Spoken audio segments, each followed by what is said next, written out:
بسم اللہ الرحمن الرحیم۔ السلام علیکم ورحمۃ اللہ وبرکاتہ۔ عزیز طلبہ، آج الفوز الکبیر فی اصول التفسیر کا سبق نمبر 57 ہے، اور اس سبق کے اندر ہم ایسے واقعات جن کی تشریح مفسر کے ذمے ہے اس کا دوسرا حصہ پڑھیں گے۔ امثلتها وقد وردت التعریضات بقصة غزوة بدر في سورة الانفال، وبقصة غزوة احد في سورة آل عمران، وبقصة غزوة الخندق في سورة الاحزاب، وبقصة صلح الحدیبیة في سورة الفتح، وبقصة بني النذیر في سورة الحشر، وجاء الحث والتحریض على فتح مکہ وغزوة التبوک في سورة البراءة، ووردت الإشارة إلى حجة الوداع في سورة المائدة، وجاءت الإشارة إلى قصة زواج زینب رضی اللہ تعالی عنها في سورة الأحزاب، وإلى تحريم السرية في سورة التحريم، وإلى قصة الإفك في سورة النور، وجاء ذكر استماع وفد الجن تلاوة النبي صلى الله عليه وسلم في سورة الجن والأحقاف، وذكرت قصة مسجد الزرار في سورة البراءة، وأشير إلى قصة الإسراء في أول سورة بني إسرائيل۔ هذه الآيات من التذكير بأيام الله، وهذا القسم من الآيات الكريمة في الحقيقة نوع من أنواع التذكير بأيام الله، ولكن لما كان حل الإشارات فيها متوقفا على سماع القصة ميزت عن سائر أقسامها۔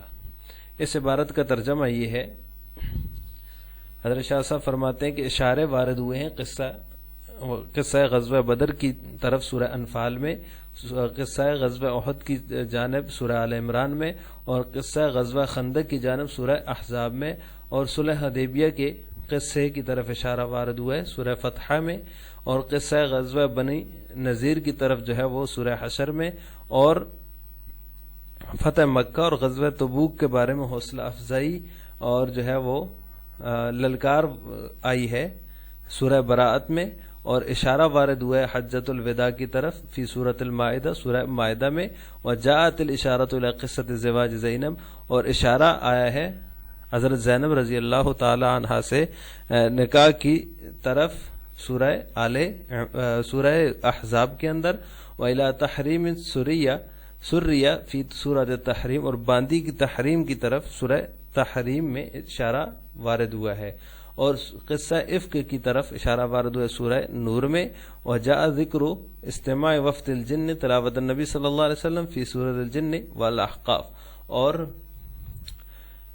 جنوں کے ایک وفد کا آپ صلی اللہ علیہ وسلم کی تلاوت سننے کا جو واقعہ ہے اس کا ذکر جو ہے وہ سورہ جن اور احقاف میں آیا ہے، اور ذکرت قصۃ مسجد الزرار، اور مسجد زرار کا قصہ جو ہے وہ ذکر ہوا ہے سورہ براءت میں، وہ اشیر الی قصۃ الاسراء فی اول سورۃ بنی اسرائیل، اور جو ہے اشارہ وارد ہوا ہے سورہ بنی اسرائیل کے شروع میں قصہ اسراء کی جانب۔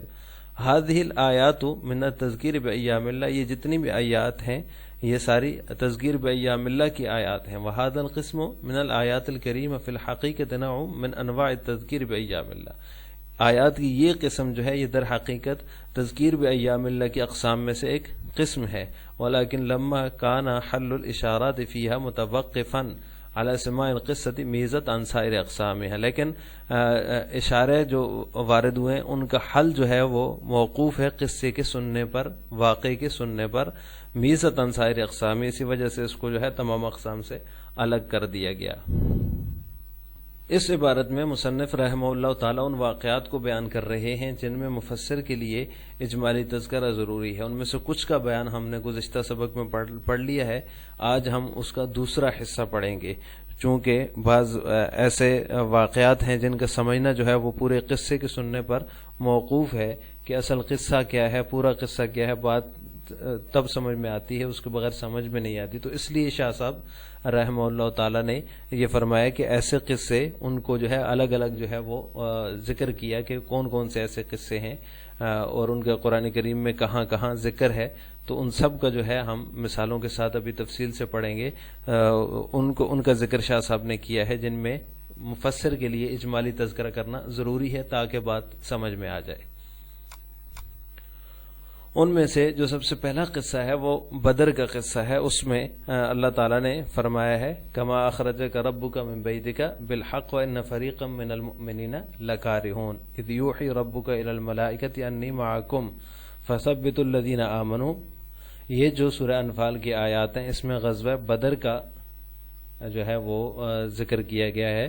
تو اب اس بات میں جو ہے پورا قصہ جب تک بیان نہیں کیا جائے گا غزوہ بدر کا تو بات سمجھ میں نہیں آئے گی. اس لیے شاہ صاحب رحمہ اللہ تعالیٰ نے وَإِنَّ فَرِيقًا مِّنَ الْمُؤْمِنِينَ لَكَارِهُونَ اللہ تعالیٰ فرماتے ہیں تو مومنین میں سے ایک فریق جو ہے وہ اس کو ناپسند کر رہا تھا. تو اصل معاملہ کیا تھا تو یہ مفسر کے لیے ضروری ہے اس کا قصہ بیان کرے تاکہ بات مکمل سمجھ میں آ جائے. دوسرے نمبر پر جو شاہ صاحب نے قصہ ذکر کیا ہے قصہ احد کے بارے میں فرمایا کہ اس کی جانب بھی اشارہ وارد ہوا ہے قرآن کریم میں. وَلَقَدْ صَدَقَكُمُ اللَّهُ وَعْدَهُ سے لے کر ان الذین تولوا منکم یوم التقى الجمعان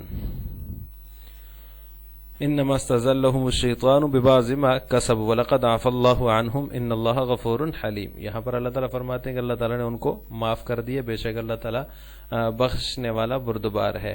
تو اب قصہ کیا تھا اس کا بیان کرنا مفسر کے لیے ضروری ہے تاکہ مکمل بات سمجھ میں آ جائے.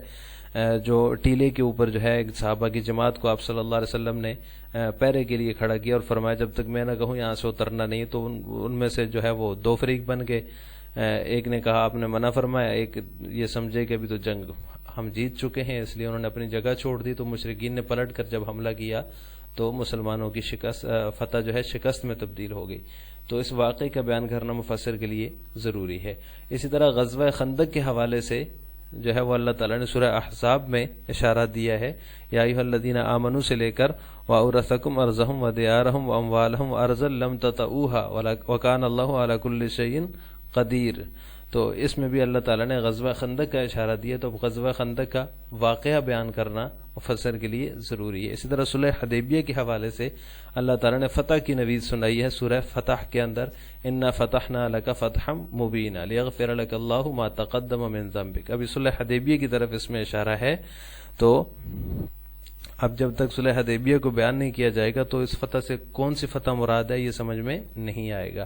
اس لیے جو ہے وہ اس کی تھوڑی سی تفصیل اور اجمال کے ساتھ اس کا تذکرہ کرنا مفسر کے لیے ضروری ہے.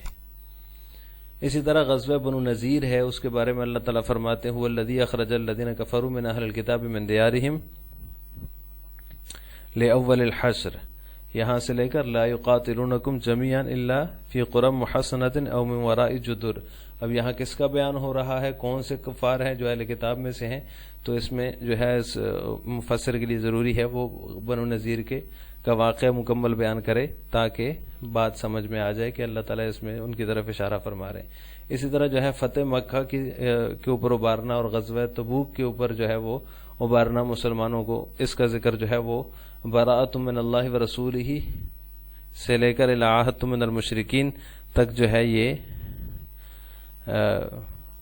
الی الذین عاہدتم من المشرکین یہ جو آیت ہے اس میں فتح مکہ کے اوپر جو ہے وہ ابارنا مقصود ہے. اور خود حوصلہ افزائی جو ہوتی ہے وہ جو ہے اعلان برات کرنا جو ہے وہ حوصلہ افزائی ہے ایک طرح کی. اس لیے اس اعلان سے جو ہے اللہ تعالیٰ نے سورت کی ابتدا فرمائی ہے. اور اسی طرح غزوہ تبوک کے حوالے سے اللہ تعالیٰ نے فرمایا یا ایھا الذین آمنوا ما لکم اذا قیل لکم انفروا فی سبیل اللہ ثاقلتم الی الارض.